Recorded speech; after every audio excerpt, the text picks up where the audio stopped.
Ladies and gentlemen, please be seated.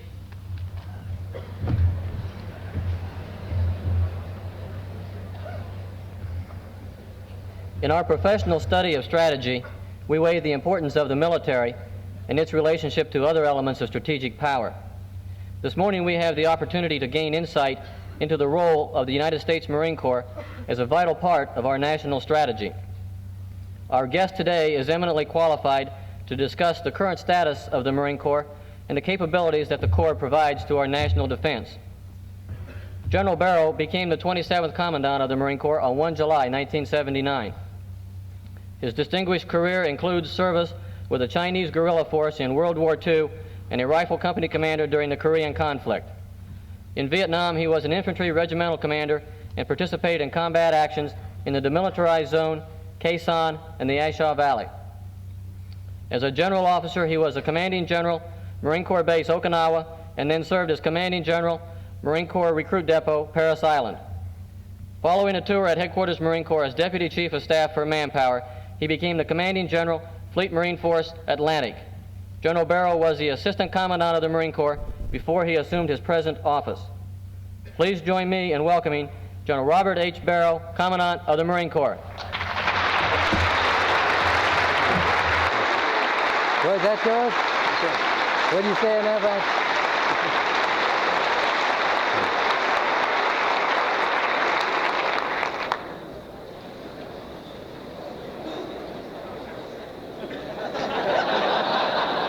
Do you know they have a net down there? I'm totally undeserving of that applause, but I do appreciate it.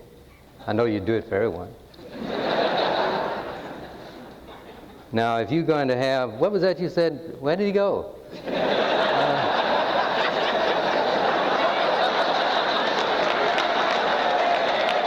It's sort of lonely up here, Colonel. He said something about insights into the role the Marine Corps plays in strategy. Well, I'm not going to talk about that.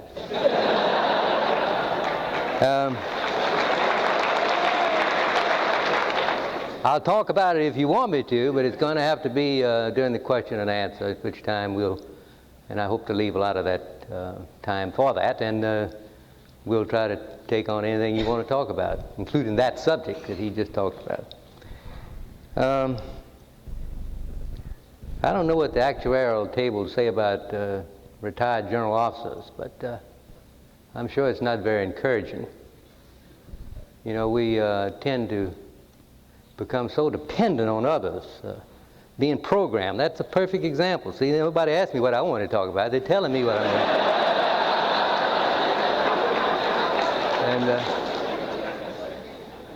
And my every waking moment is programmed like that. So I thought, well, I could come out to Leavenworth and do something different.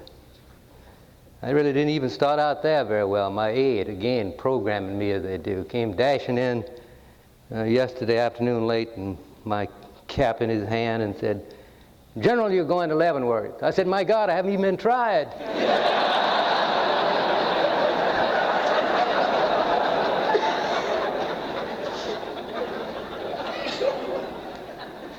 That reminds me of a story about the fellow who was incarcerated in the state penitentiary, who called his lawyer for some advice, and his lawyer's on the phone, and he's saying, "You say they shaved your hair off your head, huh?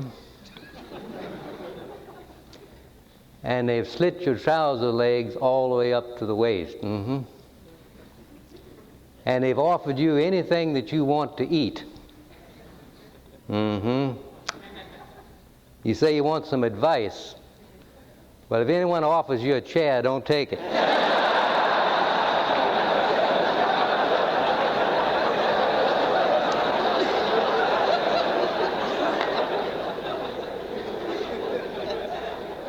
I feel a little bit like that today, just a little bit like that.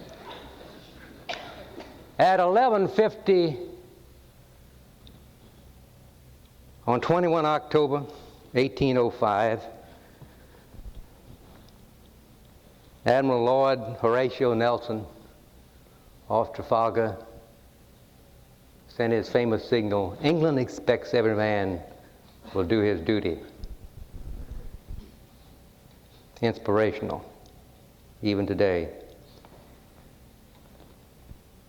We don't always remember that his last signal that he would ever give, about an hour later, was engage the enemy more closely.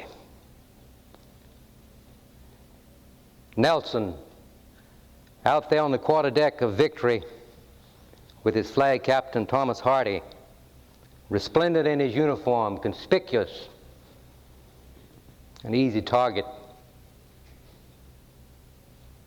And his 27 ships had engaged the enemy's 34 in a bold,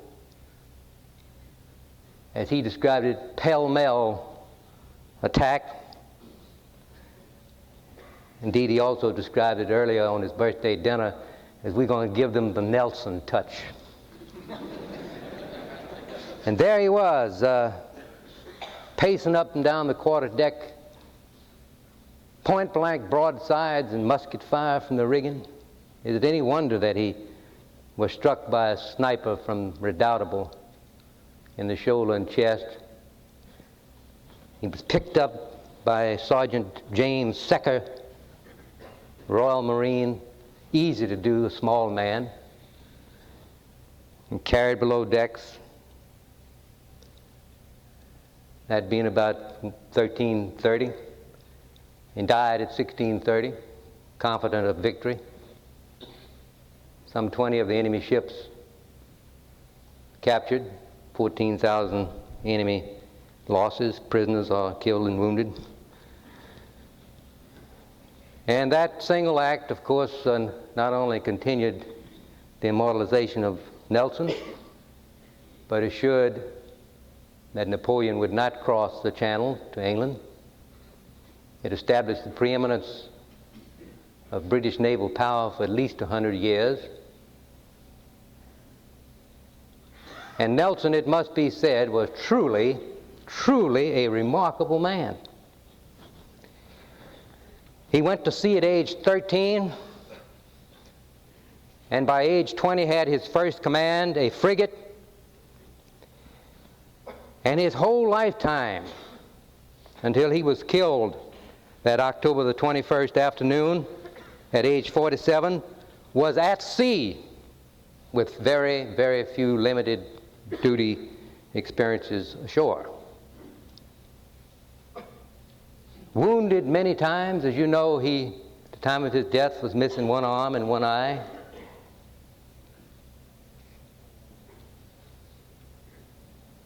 Clearly, England's #1 all-time hero, during his lifetime the hero of the masses.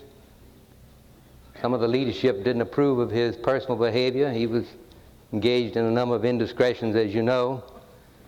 But he was certainly popular with the masses of people and with his troops, with his sailors and his officers. And when we look at the things that made him what he was, you who study land warfare and among other things look closely at whether we apply, usually looked after the fact as opposed to studying them in anticipation of applying them before battle, the principles of war would do well to study Nelson. He believed so much in the offensive, the objective, maneuver, surprise, security, simplicity, cooperation, all of those economy of force, mass. But he also damn near invented another principle, if there could be such a thing: audacity. Audacity.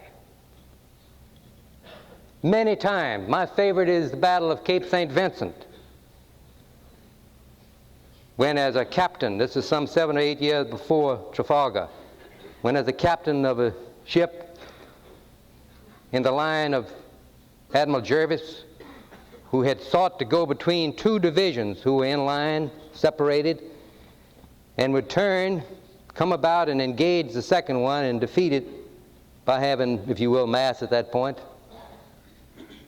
And he miscalculated and went too far and would have been unable to turn before those two divisions could close, the second on the first.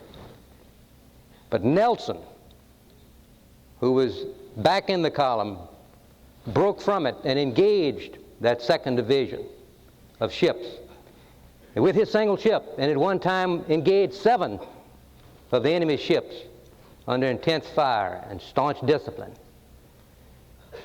and boarded one and captured it, and from it boarded and captured another. Audacity. And maybe we can call it something else too. Clearly, Nelson had his heart in it. We speak of Nelson's genius. Let us talk more about his heart. His heart was in it. He was always in harm's way. He was always willing to share with his sailors the common danger, provide an inspiration, and in the process learning firsthand what needed to be done and making those rapid decisions on the spot. The classic, maybe all-time best example of what I would choose to call personal command. Personal command. In this country, it reached its peak in our Civil War, where on both sides, commanders on horseback, usually, were there in harm's way, sharing the common danger, seeing what needed to be done and making those decisions. The proverbial man on horseback. And we lost a lot of generals and colonels as a consequence. But oh, how they fought. And then what happened? Oh, around about the time of World War I, there were those who sold the view that war had become so complicated as to transcend the competence of any one man to direct it, to fight it. And that, sir, you must come into the tent to the rear and let your staff serve you. I have a lot of nerve to be talking like this out here, don't I? And he became a sort of, and higher up the more this was so, he became a kind of chairman of the board.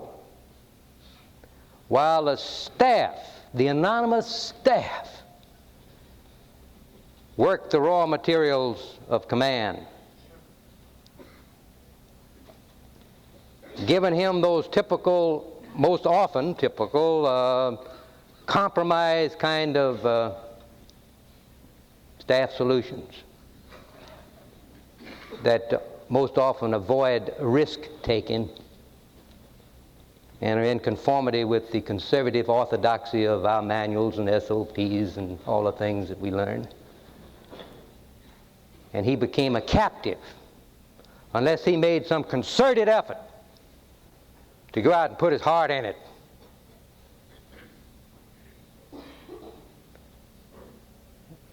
And then along with that, we refined it in World War II, I suppose, and even Korea. And along with all of that, we brought in more specialization.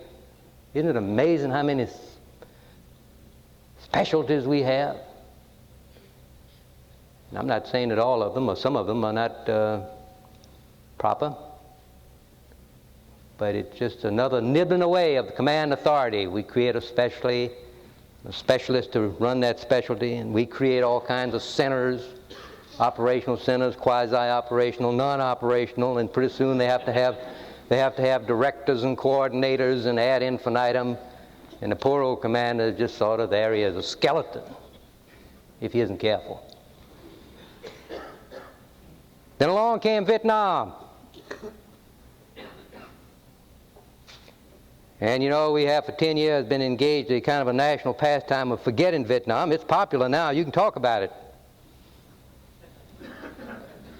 And I tell you, we need to talk about it and look back, lessons learned. And let me digress for a moment and say that I know that about 30% of you were out there, and one of the things we must always remember is the extraordinary performance that you young officers in this room who were there turned in, along with your men that you led. We should never forget that. But there are some other things that we need to remember, and perhaps I can convey to you a lesson learned that's both bad and good. That war, as we all know, tended to be very static. Especially the more senior the echelon of command, the more static it was, and therefore it was easy for divisions and brigades, regiments, and for that matter sometimes battalions to immobilize themselves. And we let some words creep in our vocabulary which shouldn't be there, like cantonments. And there was enough incoming in some places to warrant digging in. And there was even some competition to who could dig in the best. And so we had a lot of bunkered command posts. And our communications were better. So it was easy to reconcile that you spent a lot of time in your command post, where you had all your fancy displays and good communications. I visited Vietnam, I guess some 20 times before I was finally PCS there, and I saw this and it made me wonder if we weren't creating for ourselves some bad habits so you could justify to some extent doing it that way.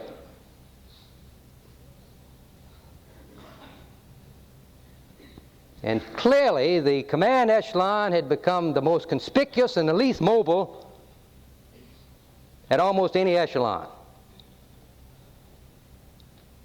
So when I went there PCS in July '68 to Dong Ha, which is, you know, just south of the DMZ,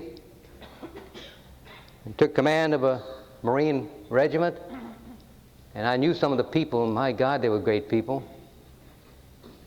The battalions were out there at some distance fighting as battalions should, but the regimental headquarters, co-located with the division headquarters, bunkered in. I can see them now, all of that fancy maps sliding back and forth down there in the hole in the ground. Radio operators with the handset on their shoulder reading their comic books. Yeah, okay, I got you. Terrible scene, you know. What's on at the movie tonight? What's the chow menu, etc. So that July day in that dusty street of Dong Ha, when we had that simple change of command, and it concluded, I turned to my S3 and I said, "Saddle up."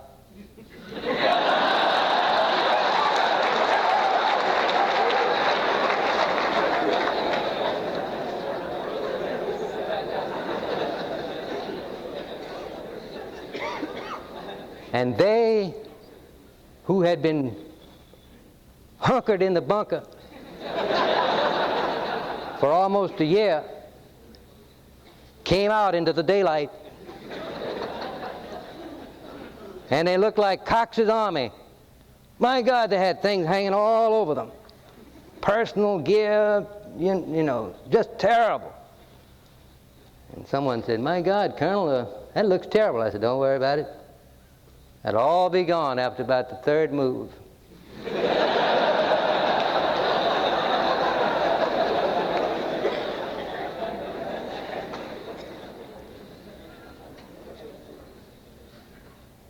We did not have the opportunity to be as mobile as we would have wanted to be.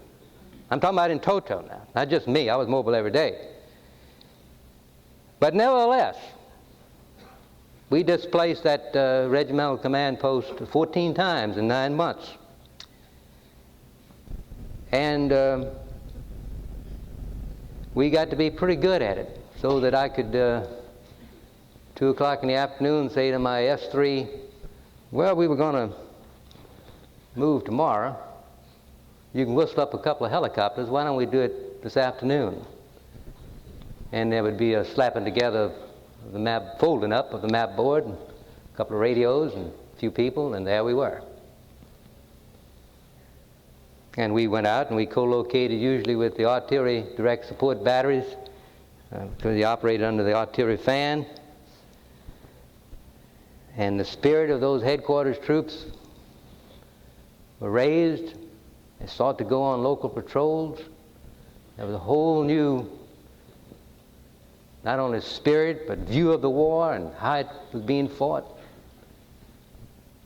Camaraderie, caring. And it was a good thing. And then I had the good fortune of having a division commander named Ray Davis, battalion commander in World War II, heavily decorated. Regimental XO who took a special task force in Chosin Reservoir campaign in Korea against insurmountable odds of extreme cold and heavy enemy formations, and won the Congressional Medal of Honor. He was my division commander and an old friend, and he was repeatedly described by General Abrams as the finest division commander he'd ever seen. And how did he fight that division? From horseback, which is to say that the advent of a helicopter gave the commander his horse again. And Ray Davis broke out of that captured existence and was on the road every day,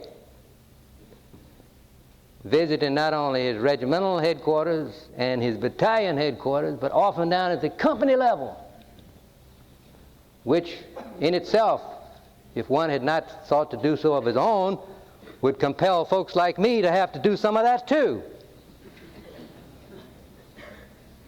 And we had a 24th Corps commander, an extraordinarily superior Army general officer named Dick Stilwell, who did the same thing.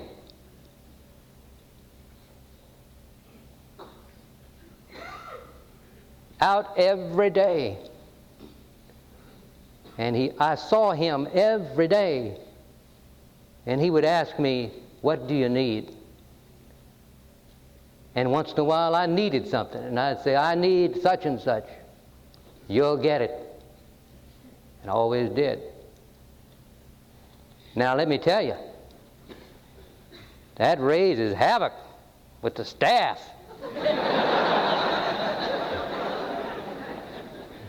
That's not the way it should be done.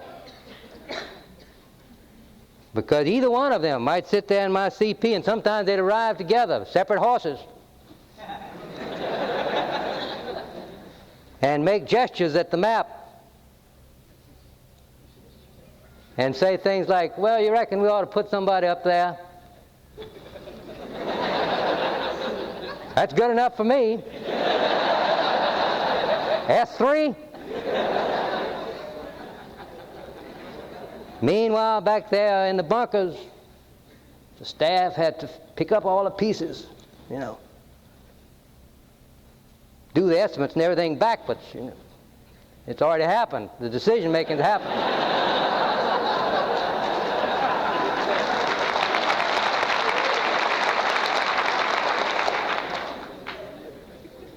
They were very good at it, too. They had a lot of practice. Don't you know that all those young Marines knew who General Stilwell was and General Davis? And those of us who practiced what they did, too. And there was spirit, and there was inspiration.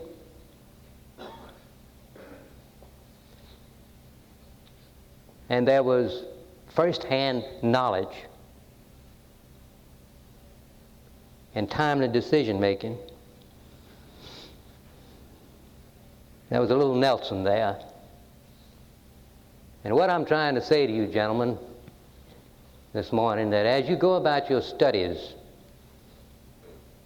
accumulating knowledge, which is so terribly important, and clearly knowledge is the foundation of leadership. It is a keystone, if you will. Out of it comes confidence in yourself, and others will have confidence in you. And you go out to apply that knowledge, irrespective of whether you're a commander or a staff officer, because the principles of what I'm trying to say are applicable across the board, and indeed they apply in peace as well as war, just somewhat differently. But as you go out there and you apply your enormous capacities for thinking, put your heart in it too, as I'm sure you will. And where your heart goes, your head necessarily must go too. So you'll not only provide inspiration, but you'll learn firsthand those things which will enable you to make the right decisions. I don't really know why I said all this, because I'm confident that that's in fact what you'll do. So I applaud you in advance. Thank you. God bless you.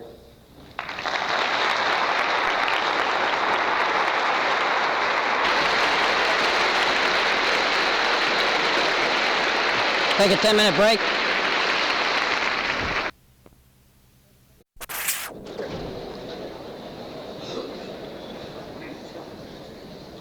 Title number 2. Sir, Colonel Brewster, Section 19. Could you highlight and contrast the guerrilla group experiences, or the guerrilla groups that you knew back in China, back in World War II? Show us the similarities between the red groupings and the nationalist Chinese groupings and their dissimilarities. Yes, sir, I'll try to do that. Thank you. Before I do that, I'm not very smart, but neither am I a complete damn fool, and I want to apologize to the ladies in the class. I'm having the same problem now I had earlier. I didn't see any. The reason why I didn't mention you by sex, but I'm told that there are about 30, so please, after everything time I said gentlemen, put before it ladies. Sort of like that commander's estimate. We have to kind of walk it back if you do that to me. That was an interesting period. We were there for the simple reason that we wanted to keep our foot in the door. We had some contribution to make. There were many formations which potentially had a capability to provide resistance to the Japanese. Lots of manpower, in other words, in China. And they didn't need sophisticated things. They needed small arms and demolitions. And all of which had to get there by flying the hump. And so you had to be conscious of not taking weighty things. And a lot of people don't realize that in 1944, as a consequence of our submarine activity in the East China Sea, plus the 14th Air Force long-range B-24 strikes coming out of China, that a lot of the coastal shipping had been heavily interdicted, which was the resupply from Japan, North China, down through French Indochina and beyond, and that they sought alternate routes to maintain that supply, and that was by extending the corridor from Hankou, which is just about central China, down to Canton in 1944. But a lot of people don't realize that Japanese mounted a major offensive and extended a corridor which embraced the Hankou-Canton Railroad, and along much of its axis, some primitive roads and some waterways. So it was against that that the groups I worked with were targeted. It varied significantly according to the personality of the commander with whom you worked, to answer your question specifically. We had people all the way from the Gobi Desert down to the French Indochina border, south of Nanning. Some inside Japanese territory, as I was, and some on the outside. And some commanders were just like commanders anywhere, aggressive, woke up every morning wanting to redress some wrong, turn me loose, you know. Others cautious. Some, and I actually have had some tell me this, we know that now that America is in this war, that you're going to win. And it will then be another war for us, meaning the nationalists and the communists. And therefore, implied in that, we're not going to expend all this ammunition. We're going to save as much of it for the war we're going to have to fight later on. So you had some of that too. So it was very much a mixed bag, a lot of it turning on the personality, character of the commander concerned. Plus the opportunities he had. Some of them were put in places, formations organized where there was not much in the way of good targets. I was fortunate in being where I was because of what we were targeted against, this axis of this LOC. And but let me assure you of one thing. They embedded deeply in my psyche some ideas that are still with me about simplicity and what one can do with Shanks mare. And don't ever underestimate just pure old manpower. And when we were in Korea and the Chinese, we engaged them. My contemporaries were puzzled by it all, and they knew my experiences, and they said, what's this going to be like? I said, I can tell you some things. You're going to fight a soldier who is tough, who by his very nature, his whole life, every style and everything, he can endure adversity. He can carry an awful lot, and you put thousands of them out there with 100 pounds on each one, moving at night, and the next thing you know, you've got all kinds of resupply right up there in front of you, and you wonder how it got there. So I've drawn on that experience many times, and we shouldn't underestimate the value of just sheer manpower. And I hope we haven't forgotten how to walk in the next war, that business of being whistled up in the middle of the night and have to push across some rugged terrain for 7, 8, 10 miles, practicing quiet, and not having to agonize about what you left behind. And that ties into what I was saying earlier. I'm concerned that I talked about the staff, and I was poking a little fun and also meaning a lot of it too. But there are some other things, in addition to the cult of specialization and the nature of staffs, that worry me, and that's the technology that we have out there, which makes it easy for some people to say, but you know, all my displays and everything is brought in here, and I ought to be up in front of my console. And as I try to tell you, that's not where you put your heart in it. And when someone says in the middle of the night, move, and you start agonizing about what you can't take, you're in a bad way. I'm a firm believer that all battalions should just be able to move, I don't care what kind of battalions, on foot, without ever batting an eye as to what they need to take with them to fight, or what they may have to worry about that they've left behind. We don't want to gain any dependency on things that are not man-packable. I didn't mean to digress, but thank you for your question. Yes, sir. Paddle number 4. Sir, Major Harris, Section 9. Sir, in addition to the points that you just expressed, were there what significant lessons of leadership did you learn from your experience with the Chinese? And also, second question, sir, how do you feel that we should teach leadership in our military schools and in the process develop our leaders? Well, the leadership, all due respect to any of my Allied friends here, and the leadership in China in those days was, to a large extent, based on fear. Commanders had the absolute right of punishment of almost any kind. And for every soldier who was willing and obedient out of willingness, you probably had a substantial number who were afraid not to be. And maybe some who were a mixture of the two.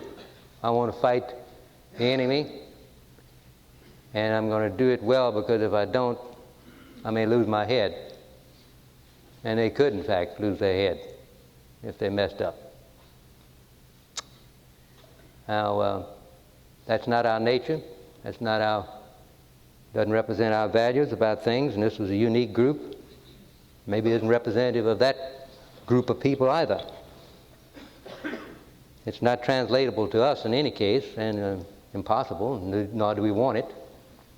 But it worked for them.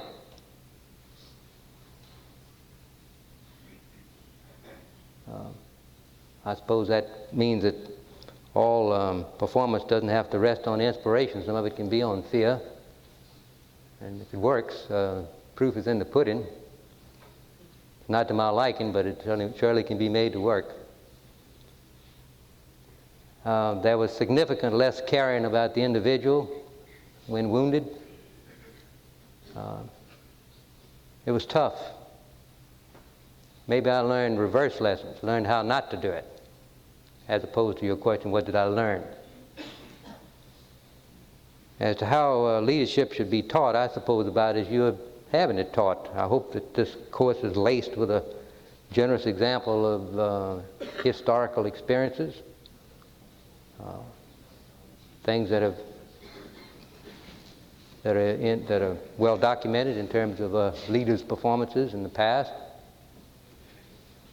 I think that the United States Army certainly has an abundance of people not only in history but alive and serving today who would serve you well to emulate. I remember as a young officer that I always, wherever I served, sort of almost automatically sorted out who I would like to be something like and who I wouldn't.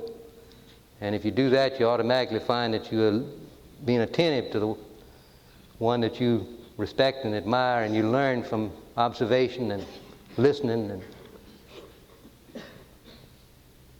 I do think leadership can be learned to a large extent through study. And everyone has his own traits and characteristics that they are more attentive to than others. You know my favorite one? Enthusiasm.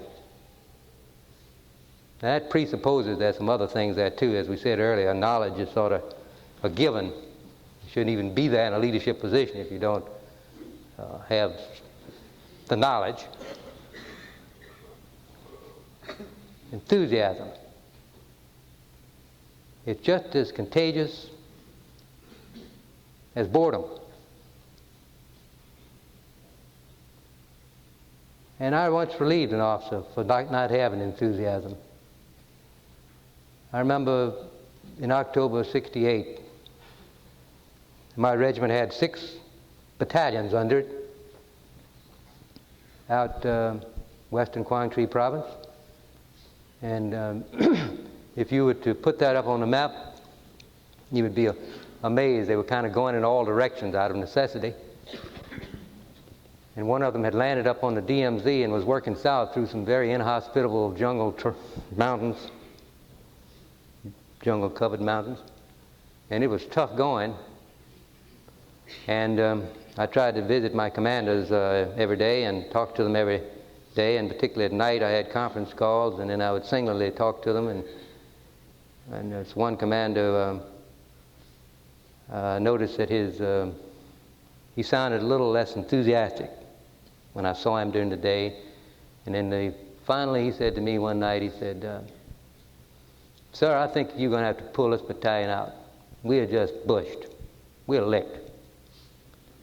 Mostly from the kind of terrain they were having to work over, and bad resupply and what have you. All LZs had to be cut out of double and triple canopy jungle. So I said, I'll be there first thing in the morning. And I was out on a fire support base called Winchester, not too far south of the DMZ, just northwest of the rock pile. And whistled in a helicopter and went to where he was, and they had an LZ, one of these stovepipe kind that you kind of went down like that. And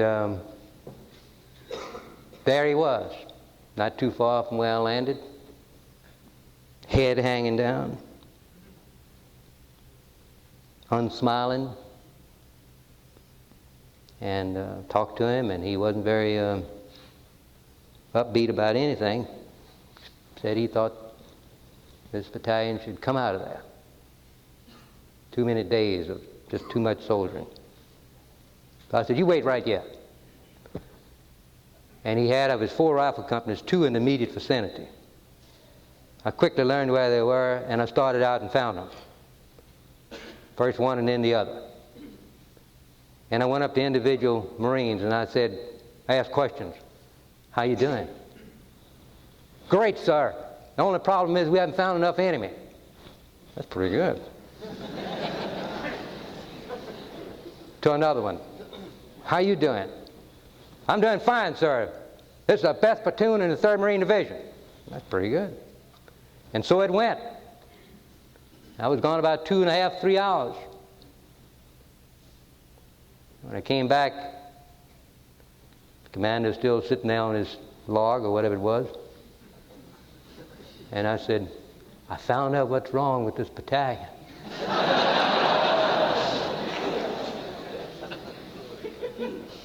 Get your gear and come with me.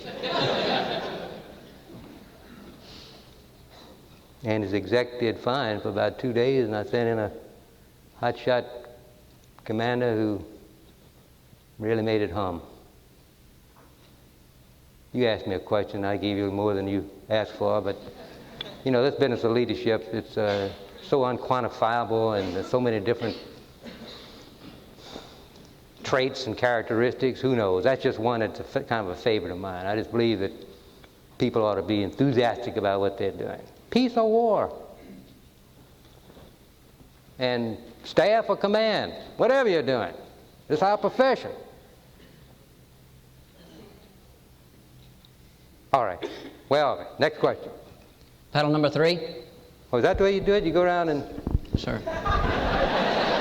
Is this on? Sir, Major Carlucci, Section 15. One of the things that we discuss is cohesion of units and the leadership problem. What specifically is the Marine Corps doing about that, and how is it working out? Well, I think the Army knows as well or better than we how important that is. It's so very important to have unit cohesiveness. Again, I'm going to draw on personal experience, and forgive me if this sounds like I'm too much of me and I, but what else do I have to share with you? You know, you can read it all in books if it's theory. So this same situation that I described had evolved into one in which the regimental headquarters were just sort of that. And who they might be fighting on a given day was just a matter of who the division commander assigned them, often having to do with who's been doing what and who's tired and who is available and so forth. And the 9th Marine Regiment might have the 1st Battalion, 3rd Marines, the 3rd Battalion, 4th Marines, and the 2nd Battalion, 4th Marines, and not a one from the 9th Marine. Terrible. And the same General Davis, whom I spoke of earlier, we talked about that. He took over just before I took over. And he said, that can't be. So we put people back where they belong. And I never had anyone but 1, 2, and 3, 9, plus on occasion some other add-ons if what we were doing required more. But back to your basic question, what are we doing? We're doing 2 things. We have our unit rotation program, which presently involves all of our aviation squadrons and detachments going to Iwakuni, Japan, and Fatima, Okinawa, and aviates to Kadena. Our infantry battalions are all in the unit rotation plan, which is 6 months over and various times back. Some people might be pumped more than twice on a 3-year tour. We have our forward deployed Marine amphibious units, one coming out of the brigade in Kaneohe, Hawaii, which is tantamount to unit deployment. They're 6 months out and back for 12 and back out again. They're the ones in the Western Pacific, sometimes go into the Indian Ocean. And that's more than an infantry battalion. That's a Marine amphibious unit. That's upwards of 2,000. It has artillery engineers, etc. with it, and a composite squadron of 24 helicopters. We do the same thing out of one of the regiments in the 2nd Marine Division plus 1 battalion going into the Mediterranean. The 8th Marine Regiment plus 2nd Battalion, 6 Marines does that same sort of thing for the Marine amphibious unit in the Mediterranean. We haven't completed all of our infantry unit rotations yet. And what it amounts to is that in the 1st Division on the West Coast and the 2nd Division at Camp Lejeune, the regiments there, the 1st, 5th, and 7th in the 1st Division and the 2nd and 6th in the 2nd Division, will in effect each have 4 battalions. One of them is always on Okinawa. And so that'll be the base for the rotation. That will do wonders for stabilizing people and units, the cohesiveness you speak of. Nothing is more harmful to a command than one in which there is turbulence in people. And the young Marine or soldier feels that he's being commanded by a stranger, or that no one cares because they keep moving him around. It's deadly. Now, the other thing that we're doing, and this has to be done also in a sort of measured fashion, is precise personnel management out of Headquarters Marine Corps. We call it pre-pass. And it, in effect, and some people say, well, you're taking away the commander's prerogatives to assign people where he wants, but we will ultimately, we're doing some of it manually now, we're working into the machine part of it, we will ultimately take people from the day they enlist and in effect forecast for him where he's going to be for his 4-year enlistment, and live by that, and it will also stabilize. Maybe it sounds like pie in the sky, but it's working. We're doing it with 1 regiment in the 2nd Division, 8th Marines, and other than those things that one can't forecast, like people getting sick and automobile accidents and the UA and the usual things that will always happen, there is stability there. And I not only have it from the commanders and from the paper information I have, but my young son just went down to that regiment, and nothing like having, I have twin daughters married to Marine officers and a son who's a Marine, so I've got an inside line on what's going on, you know. And there he is, standing before a 42-man TO rifle platoon. He's with it now in the Mediterranean. Wouldn't have had that a few years ago. It might have been 35, 33. And it would have been because of the turbulence. At the 11th hour, they would have taken 200 out because enlistments were going to expire while they were on deployments and all the other mishmash. So we hope that these two things, this precise personnel assignment policy and the unit rotation, is going to provide the kind of cohesiveness which I think you're talking about. We have it in the aviation squadrons, as I said earlier. Yes, sir. Title number 2. Sir, Major Gibbons, Section 21. You mentioned some positive implications of giving the horseback to the commander. With the advent of improved communications and with the helicopter, are we not taking some of the prerogative away from our junior commanders? I'd like to hear your comments on that, please. Well, it could if you don't have senior commanders who are sensitive to what you just asked, what you just said. God forbid, I hope we don't have, and I didn't want to imply that we have senior commanders, whatever echelon, directing lower echelons below that which is just below them as to what they should be doing. I didn't mean that so much as I mean being there to be seen and to listen and to look and to learn. Not to go and say, now wait a minute, you're moving those, you're some colonel or general. Now wait a minute, why'd you say you put those squads? No, that'd be deadly. So that would be my answer to that. Paddle number 3. Sir Major Crawford, I would be interested in your comments on the command relationship between the Joint Task Force under General Kelly, the RDJTF, and its relationship to Readiness Command and the JCS.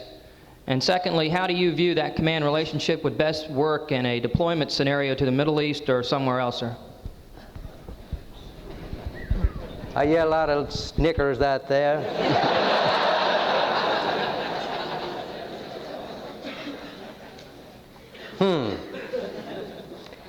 Well, it's a very complicated subject. To begin with, as you all know, we just simply do not have a way to put a headquarters in that part of the world. And there would be some who say, nor should we. But that's the first fact of life, so you have to have something somewhere, assuming that that's as important as we say it is, and I believe it is. We need a headquarters which may be either solely dedicated to planning and deploying forces and employing them for that part of the world, or it's part of a larger requirement that he may have, which is what the RDJTF started out to be. And so where do you put it? And I suppose in the minds of many it made sense to put it at REDCOM, associated with that command which would provide the Army and Air Force forces, as they do for EUCOM, and would be engaged in the training of those forces with the RDJTF headquarters, and could assist him in many of the housekeeping activities, always associated with the headquarters. So that's where it went. And for various reasons, it hasn't been a good solution. Probably some of those you've read have been inaccurately or overstated, but for various reasons, it hasn't been a good solution. And that seems to be pretty much an official consensus out of Washington, and therefore consideration is being given to relocating that responsibility to a forward deployed sink, if you will, as among would be some of the options. There could be many. There's been no decision made on that. And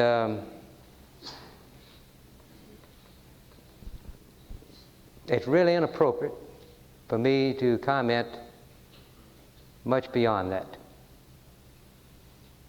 I would comment on a hypothetical, out of context of that, if you can reframe your question, because there's a philosophical issue here, not just one about what to do with the RDJTF.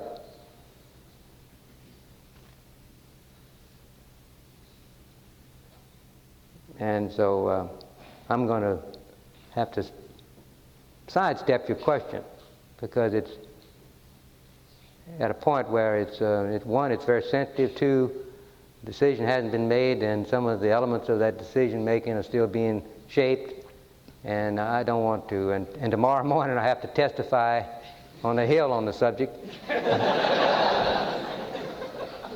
And then turn my cap around and go to the other house in the afternoon in a totally different thing. Forgive me, I don't like to dodge questions, but I'll step aside on that one. Paddle number 4. Sir, Major Collins from Section 13. Could you please address the quality and the quantity of the Marine recruit you're getting, and also please address your philosophy in going after that recruit? You know, that's a great question. Really. That's what it's all about. Army, Navy, Air Force, Allies. It's one thing to draw broad arrows and contemplate new pieces of equipment, but transcending all of that, people. People. By gosh, that's you asked the best question yet. And we don't have to talk about large numbers, you know. Someone once said success in battle isn't a function of how many show up, but who they are.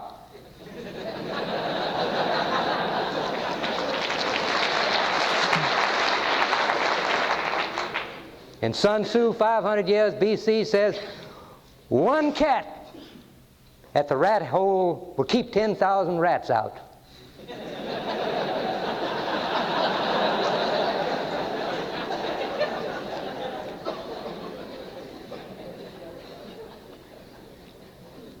We had a bad experience in the Marine Corps, an unforgivable one, when we transitioned from the draft to the all-volunteer. How much time do I have? As much as you like, sir. Well, it's 12 o'clock. We were ill prepared. We thought we were getting true volunteers, and they were draft motivated. And there's nothing wrong with that, because somewhere at that 11th hour he raised his hand and said, I want to be a Marine. That's pretty good. So, but in the process, our recruiters didn't have to, in the sense of today, recruit. They were order takers. Many of them could never be recruiters. They just didn't have it in them to be recruiters. They weren't schooled either. And they were often misplaced, and they weren't adequately supervised, and there was too much emphasis on numbers, and on and on and on. So when they switched over, what happened to the volunteers? Dried up. So we floundered around for a couple of years and brought in people that shouldn't have been brought in, and tainted our Corps, and even began to adversely affect the spirit, which can never happen, should never happen. And then finally we got our act together. Tried to get a fix on what constitutes quality. Not an easy thing to do. It's sort of like beauty in the eye of the beholder. But we reckon that among other things, a high school graduate was a pretty good start. Best predictor of success. Studies had shown that he was 2 to 1 more likely to complete his first enlistment. He had a better amenability to discipline. He was more trainable, etc. So we went for that. And we'd not paid any attention to that. Matter of fact, we'd had some senior Marines on Capitol Hill saying, oh no, high school diplomas aren't important. The main thing is he said he wants to be a Marine. We were operating under a lot of false assumptions that we could make a Marine out of anybody. And obviously that's not true. So we went for the high school graduate, and the first year we said 69%, we made it. A lot of people said, you can't get that many. And the next year we said 75%, stated as an imperative, not a goal, ho-hum, if you don't make it, don't worry about it, an imperative. Last year we got 78%. And we put in the delayed pool 32.4% of our 81 requirements we started the year with. That's pretty good. And we enter some other thing in here. The Armed Services Vocational Aptitude Battery Test, the ASVAB, had been badly normed about 6 years ago, and everybody thought they were getting fewer mental group 4s than they were. And DOD was thumping their chest, and a few of us were saying, you're wrong. And they renormed it, and we were right. Now, when they did that and introduced test 8, 9, and 10, DOD gave the services the option. Do you want to kind of in-house renorm it again so that you don't have to change your standards for entry that you had previously? And we said no in the Marine Corps, which was, without making any stroke of the pen decision, automatically raised the AFQT percentile up, because we stayed with what we had, which was 21, and to have renormed it back to what it was would have been 14. So we are recruiting today, making our numbers. The recruiters that were just recovering from their high school business when suddenly this was given them, and God bless them, you know, they'll give you just what you ask them. Just what you ask them. And so they kind of, you could see them down at the mouth a little bit, fire them up, you know, you can do it, and they're doing it. And they're getting us this high quality individual. We're making the numbers. And this year the forecast is in the Marine Corps we'll come in somewhere between 82 and 85% high school graduate. How do we do that? I commanded Parris Island for 3 years, and it drove me up the wall to receive a recruit down there that was clearly unfitted. And I mean, I could physically see him because I poked around in the system. And you would say, how did he get here? Well, a recruiter from Lima, Ohio, someplace sent him. Well, let me at him.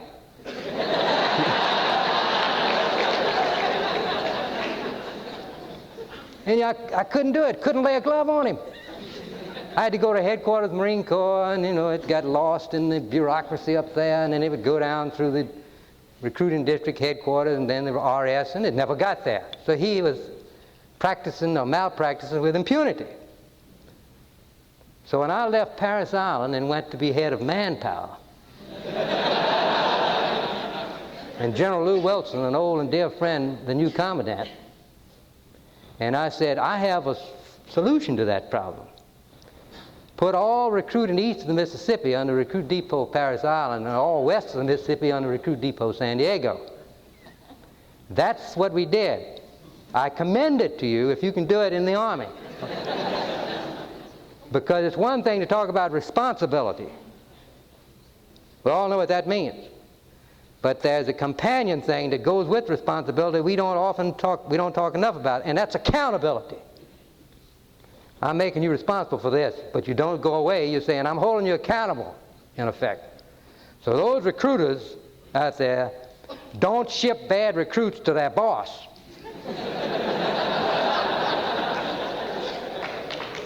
And we have a set of checks and balances, quality control, if you will, that literally looks at that individual inside out. He's retested.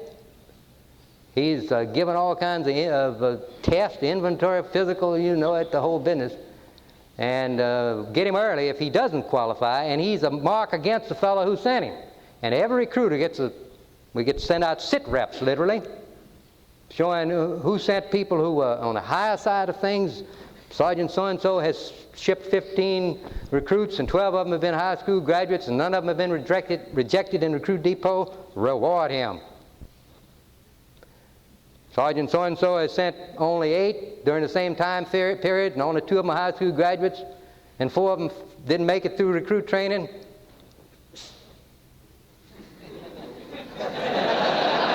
So we have a pretty good handle on this.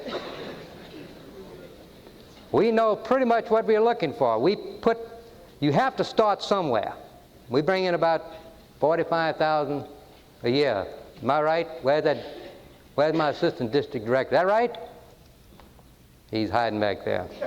In from Kansas City. He might learn something. You're correct, sir. Huh? I'm right here, sir. Is that about right? Yes, sir. Yeah.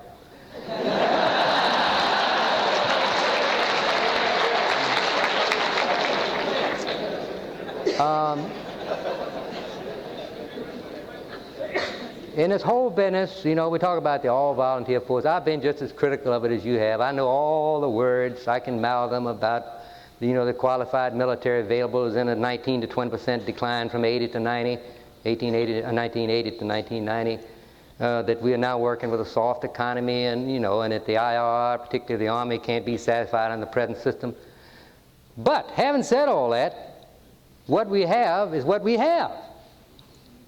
It's one thing to be talking about what you'd like to have. We don't have but the all-volunteer force. So it's incumbent on us to make it work, or sit around and feel sorry for yourself and not get anywhere. So we committed to this. Some of the best officers and staff non-commissioned officers and NCOs that we have in the Marine Corps. That's a little bit different than what it may have once been. Some of the best, the same fellow that you want in the operating forces, providing that kind of leadership that not only keeps up the readiness but inspires people to re-enlist. You pay a price, but he's out there up front because you have to start somewhere, and you start with getting the right people in the right numbers. And he goes to an outstanding school, and he's put out there with good supervision. And as I described earlier, it's under the recruit depots who will have to do the training. And it's working beautifully. And there's no element of the Marine Corps that I'm more proud of than I am the recruiting service and its performance. And quality begets quality. And you and I know that we have a lot of young soldiers, sailors, Marines who might like the service and want to re-enlist, but don't necessarily like the company they're keeping. Raise it all up. That camaraderie, spirit. Now let me tell you one other thing. My friend who asked the question, there's more to it than that. Irrespective of what you get, and you should seek to get the best you can, which is what I've been talking about, he has to have a good beginning experience. And we in the Marine Corps have emphasized, even ahead of the recruiting, we've never faulted yet, we've emphasized that the recruit training experience should be a very, very character testing, demanding experience. And we've been so determined about that that because of its very nature, if you do that, if you say make it stressful and don't provide the drill instructors with a big no man's land, a buffer zone of that he can move up to and be well away from what's legally right and wrong, you instead let him go right up to it, you're going to have transgressions and problems. And that's why you periodically have read in the past that Marine DIs do this and do that. We've gotten that act cleaned up too. How do you do that? A number of ways, but there's no better way than to say, here's the line. You teach it, you supervise it, they all know it, and you in effect say, you are professionals. Professionals always do what's right. If you go to a bona fide doctor and have your tonsils taken out, that's what you expect, not your vocal cords. Quacks take out vocal cords. That's the line. You are a professional. You know where the line is, and if you cross it, there'll be no forgiveness. There may be a lot of understanding, but no forgiveness.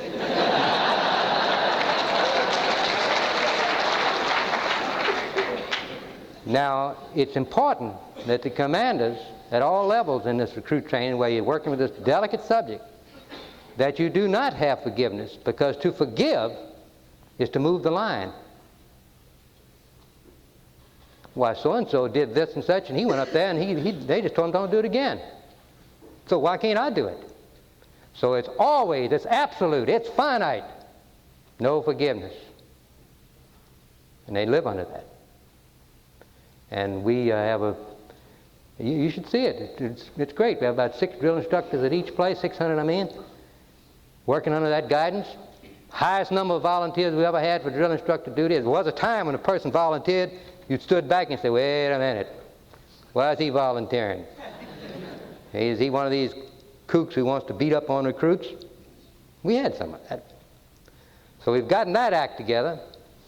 It is a demanding experience. It's by the book 10.3 weeks, but we squeeze out 11. Haven't been caught yet. And we're always seeking to make it longer. And fight like hell if someone proposes it'd be less than that. And more than that, it's 7 days a week. We give them a little Sunday routine there, but it's essentially 7 days a week. And it's 24 hours a day. Now you say, what do you mean 24 hours a day? Because we take 24 hours away from that individual and then very magnanimously give him 8 back to sleep. And the stress is more on the physical side than the old-fashioned put the bucket over your head, beat on it, so-called psychological side. More demanding physically to go through recruit training today than it's ever been in the history of the Marine Corps. They are pushed. And if you find a fat Marine recruit graduate, I'll give you a $500 bill. Now, what are we really doing there? There's no mystery to it. These youngsters, irrespective of the quality, have for the most part had either no experience or a bad experience with discipline. And that has to be given to them. And there are 2 things that are learned in our recruit training, neither one of which is taught. The spirit of being a Marine and discipline. And what we're really doing is, in effect, asking more of the individual than he thinks he's able to give. And under the extraordinary leadership of the drill instructor, somehow he does it. And his self-esteem goes up, his self-image, and he never, except in the rare instances, ever loses it, even after he has left the Corps. And it's as simple as that. There's no mystery to it, but it takes a lot of attention, and it's subject to being a problem if it isn't not only responsibility but the accountability of performance throughout that recruit training. Long answer, but that's a very important question. Work with what you have to work with, put your attention up front, and press on. Next question. Excuse me, General. Yeah. I was just going to call for another paddle, sir. Did you have something you'd like to add?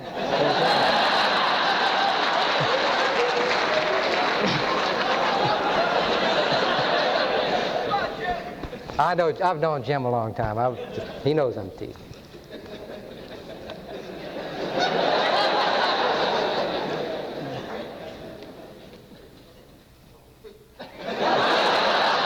Paddle number 1.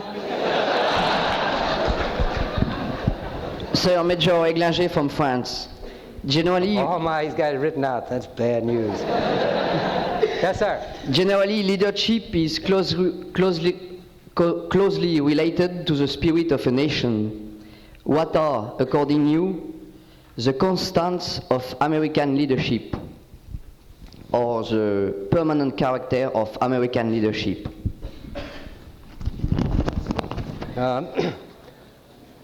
I do have some difficulty, and it's not your fault. I don't hear very well, for one thing. Would somebody recast that question for me? Yes, I will try again, please. Sir. Well, somebody... Generally, leadership is closely related to the spirit of a nation. What are, according to your opinion, the constants or the main character of the American leadership?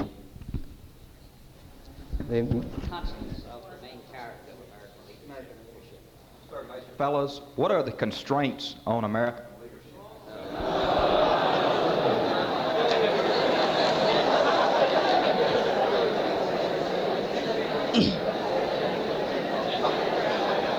Well, let me make up a question. What do I think of President Reagan? Or something. Well, you know, this whole business about American character and how it might manifest itself in American leadership is a pretty hit and miss proposition. I may not be answering your question, but I think the hinterlands out there, particularly those who could reasonably be called enlightened Americans, are way ahead of the usual leadership we have in Washington. Whether it's at the roll of the dice or in a smoke-filled back room or however it's done, in this most recent example, it seems to have been done with some degree of mandate. We have currently in Washington a leader who I think represents more accurately the mood of the American people in spirit and desires as to their future than any president we've had in a long time. And that's terribly important because he needs a lot of support, moral support, as well as that which he will draw on that's about him. Now, it affects us in uniform, and we might as well talk about that. You know as well as I that we have suffered far too long in parsimonious budgets.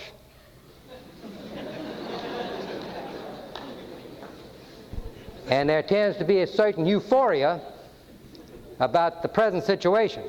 Let us hope it's not misplaced. Because while the budget submitted the other day, as relates to defense, is indeed very generous for all of you in this room in our beloved country, but at the same time, domestic programs, many of which should be eliminated, and most people think they should, also include many that are very popular. And it's not a comfortable feeling. It's comfortable on the one hand to know that things are on the rise for us, but it's not very comfortable to see it in competition with things that are in decline that could bring about indirectly and unintentionally a kind of backlash against those of us in uniform. The finger pointing. You're the guys that caused my favorite program to fall by the wayside. So we stand to pay some sort of price in all of this, and that's why Mr. Reagan is going to have to draw heavily on all of his leadership and what he perceives as his mandate to make it all work right. I wish him well. I didn't answer his question, but it was somewhere in the area of the American leadership, etc. If it's different from that, if you're talking about what shapes the American character that makes leaders and doesn't or something, I can't answer that. I don't know. We're so diverse. We are so many different national origins. We live in so many different climates and occupations. And there was once, I suppose, an opportunity of forecasting, because there was more testing, more risk-taking in the past, particularly as we moved as a young nation from the eastern seaboard of the United States to ultimately the West Coast, pioneering, risk-taking, one's life as well as his fortune, if he had any. It may not have been much. Always pressing onward. Out of that kind of person could come the extraordinary leadership which manifests itself in the Civil War. That's why we had such great leaders. Now, we probably have them out there now in latent form, and I'm sure we do. They're just less predictable or less easy to see. And I'm deeply concerned that that's a couple of things in our country that are so different from years past. One is that we want to be risk-free. It's in our psyche. It's on TV. It's in the magazine. Everybody says, don't eat that, it'll give you cancer. Don't do that. Watch where you step and everything else. And that's not the character of the American people. If you applied the same kind of thinking that we have today to our forefathers, they'd still be hunkered down around Jamestown.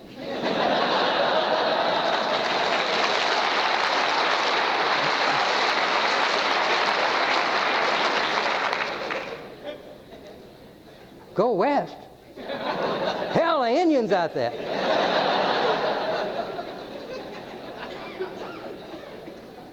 The other thing that bothers me is that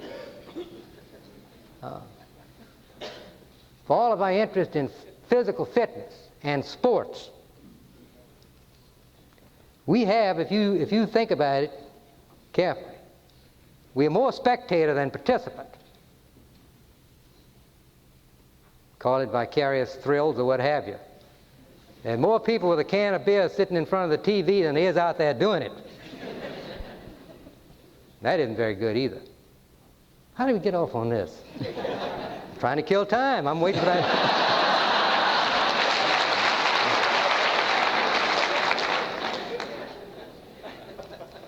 Who's going to ask me a kind question? Paddle number 4. Good. They've been good questions. Sir, Major Edwards, my question deals with training of female Marines. I understand that after some attempts to coordinate joint training of male and female Marines, that the Corps now has separated most of that training. Would you comment on the factors that led to that decision? Be glad to.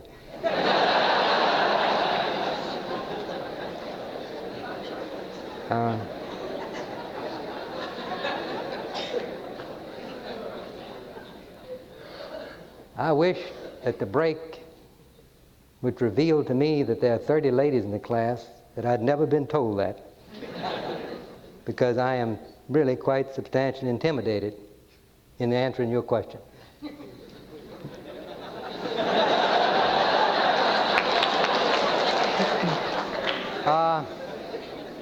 We have a modest number of Marines in the Marine Corps. The Marine Corps is 188,100, which is a pretty sizable force. And out of that, 6,700 are women, about 500 officers. Your information is not correct. It's partially correct only. The women enlisted side of the house have never been integrated with the men. We only train them in one place, and that's Parris Island. It's quite separate from the male training. The only common superior they have is the CG of the base. They're not under the recruit training regiment, for example. They're all separate entities. Totally different syllabus, curriculum, whatever you choose to call it, training objectives, all these good words. There they are 8 weeks instead of the 10.3. It may seem old-fashioned, and I just have to live with it. Some of you ladies don't agree. We put a lot of emphasis on the fact that they are women and Marines, and they're not mutually exclusive. And we teach things like grooming and manners, etc., etc. I know that makes a lot of people unhappy to hear that. You would be surprised as to what seems to motivate a lot of young women to be Marines. You want me to tell you one of the reasons? Because among many, they see the Marine Corps as having a kind of a macho image. Justifiable or not, I won't argue that. That's a reputation. And they reckon that they will find the kind of treatment, protection that that kind of person would give someone who is a woman. And therefore you will find among the women Marines in the Marine Corps a perhaps disproportionate number who are very feminine. Now, I'm talking very sensitive ground here, and I'm probably postulating some theories that maybe don't hold up under any close examination, but that's a fact that as I see them. We don't have many women Marines who are up petitioning the commander to carry a rifle and run up a hill. And it wouldn't do them any good if they did. We will not have that. We will not have that. We reckon that we won't have many more than we have now. And they are great and make a great contribution. And we did enter them into a lot of MOSs, all of which they did beautifully. If anything, they're better at the men in many areas. They bring an extra measure of enthusiasm, which I talked about earlier. They're smart. They are all high school graduates in the Marine Corps. And they have that sort of extra something that comes from being a minority and a large majority, like we'll show them. And so they're good. But as we broadened the MOS opportunity, we found we put them in some where they were locking out the male from having any rotation base to come back to because they couldn't go to certain places. So what did we do? We did the only thing you could do. We just closed them. It's a bitter pill to swallow. Some of these young ladies were doing great work in certain areas, and suddenly someone says, I'm sorry, you're going to have to retrain in something else. But you bite the bullet when you have to. So we had to do some of that. Our officers used to be separate at Quantico, the officer training, and someone said they can, in fact, be more integrated with the male officer basic school. And indeed they could. There was a certain overhead there. A lot of the classroom instruction would be common to a female or to a male. But somebody made a mistake. And the next thing you know, they had the women integrated with the men. And something had to give, because that experience there for these newly commissioned officers, they have their own pre-commissioned experience, which is pretty severe, but even as they're brand new second lieutenants for the 6 months they're there, before they go on to their various special schools, is a demanding experience. Physical, for example. Something had to give.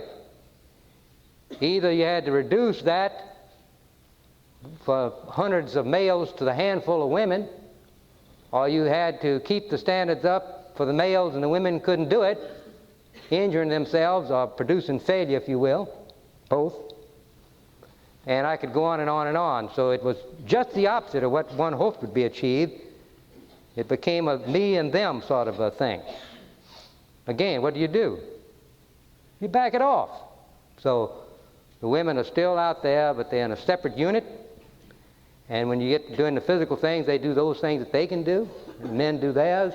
The only time they ever see one another is in the classroom. And all those pictures you may have seen in the Associated Press of women Marines with gas masks running up the hill was an unfortunate transitory experience that's behind us. We won't do that again.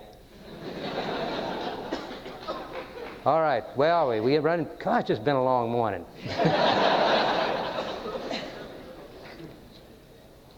I've never understood why the guy working had to stand up and the rest of it could sit down. But on the other hand, mindful of that story I opened up with, I'm not going to take any chairs anybody offers me either. We have time for another question, don't we? Jim? Sir, before you closing comments.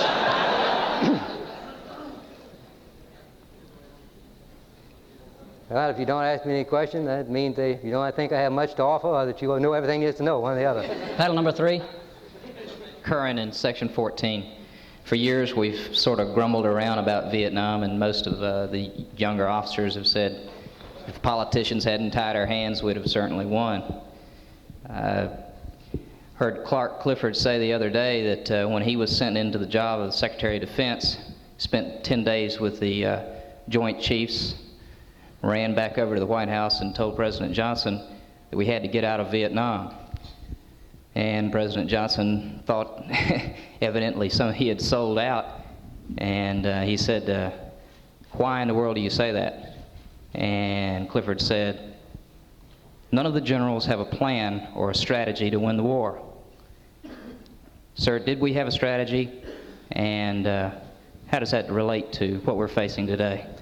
We perhaps had, if anything, too many strategies.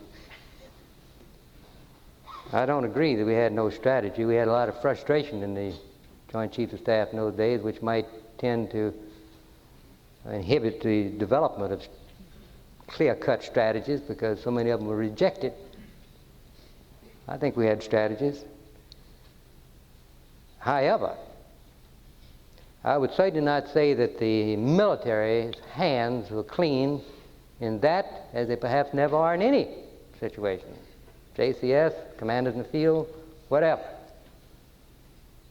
For there are always a number of factors at work which, while perhaps meant to be honest,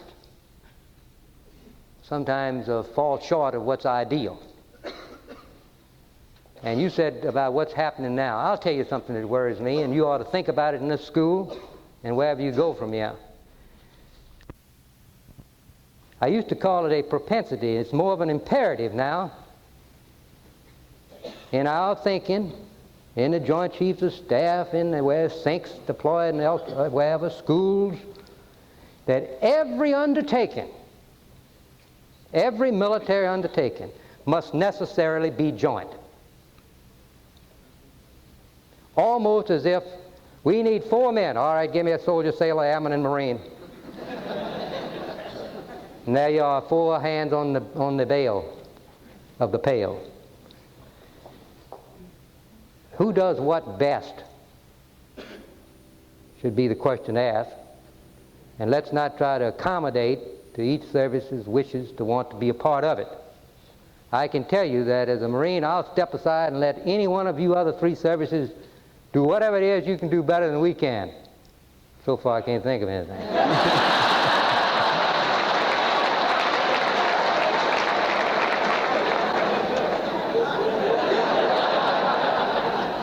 I didn't mean that.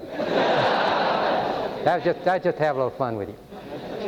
But seriously, this could be a problem. You know, if we had to stand and say a brigade-sized formation someplace, it would be terrible.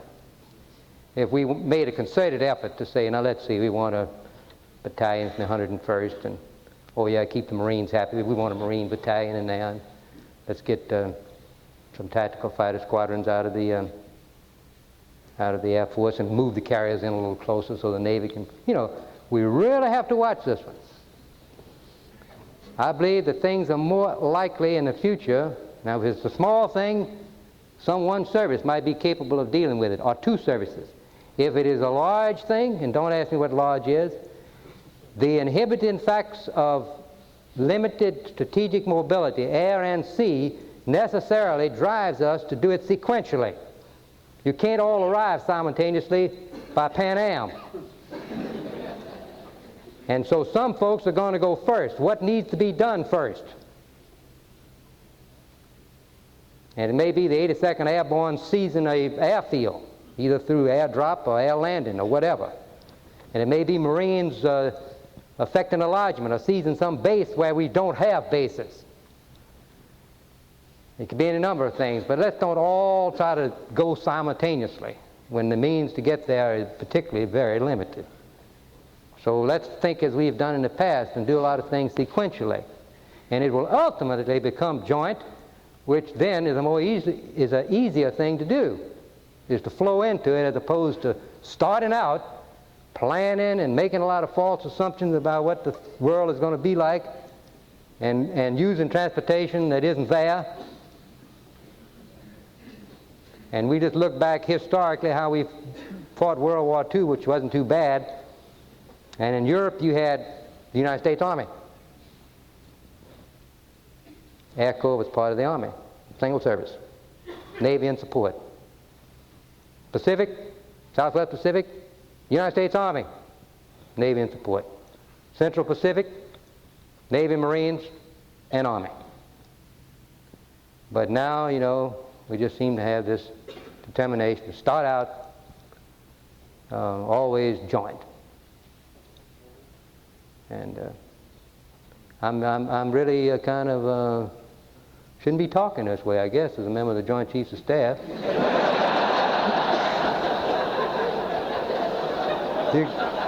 You can start right there, as a matter of fact.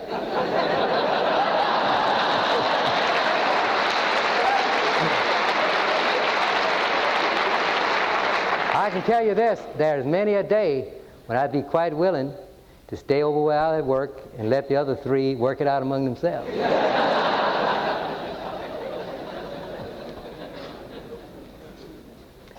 I remember when Lou Wilson became a full-fledged member of the JCS, I shook my head. We had, under the old system, you know, declared interest, or Marine Corps interest, or whatever it was, and you could participate, and it had become almost de facto full membership, so we're just cleaning it up to make him a full member. I thought the old system was pretty good, particularly when I read the 1958 OSD directive, which says that the primary duty of a service chief is service on the JCS. And I don't say that very often because a lot of Marines would be unhappy if they knew the commandant's primary duty is over there in the Pentagon and not presiding over something called the Marine Corps first. I've taken up all your time. I love coming out here. I'd be less than candid if I didn't also tell you I love being away from Washington. You're a great audience. You ask good questions. This is a leadership tomorrow, and I have great confidence in it. God bless you. Thank you very much.